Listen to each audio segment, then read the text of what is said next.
المؤتمر اللي فات للرابطه اللي رأسها اخونا الاستاذ محمد جوده رابطه ادباء الحريه، دعونا من ضمن الشعراء الحاضرين المشكورين يعني. وساعه المبيت احنا في الفندق لان المؤتمر كان على يومين، خصني اخويا محمد جوده يعني وقال لي ايه يعني هنخصك بمكرمه انك هتبات في الاوضه اللي فيها الضيوف يعني، اللي فيها الاساتذه الحاضرين مع اخونا الاستاذ محمد جوده. وكان الدكتور حمدي والي والدكتور محمد المرسي من اساتذه اللغه العربيه عندنا هنا في المنصوره، مش الدكتور محمد مرسي يعني، الدكتور محمد المرسي. وليت محمد جوده ما فعل. ليه بقى يا استاذنا محمد جوده؟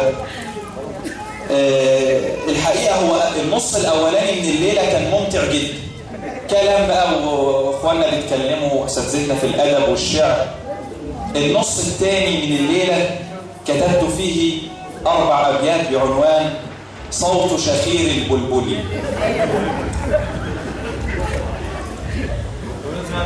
الناس كانوا مرهقين جدا وتعبانين، مش عادتهم على فكره يعني، مش عادتهم يعني.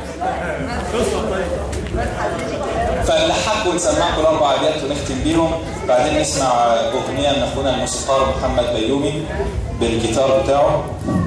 صوت شخير البلبل، هذا عنوان القصيده. كنت انا في السرير اللي في النص، الدكتور حمدي والي يمين، الدكتور محمد مرسي شمال. شخير باليمين وبالشمال، لحق ذات من حسن الخصال، ففي اليمنى تألق عزف مرسي وفي اليسرى تألق عزف والي.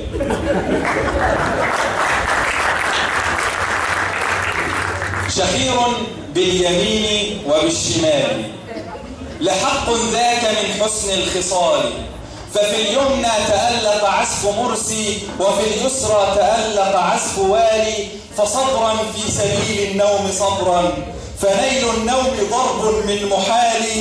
أردت النوم في ظل الكبار، فليتك نمت في ظل العيال.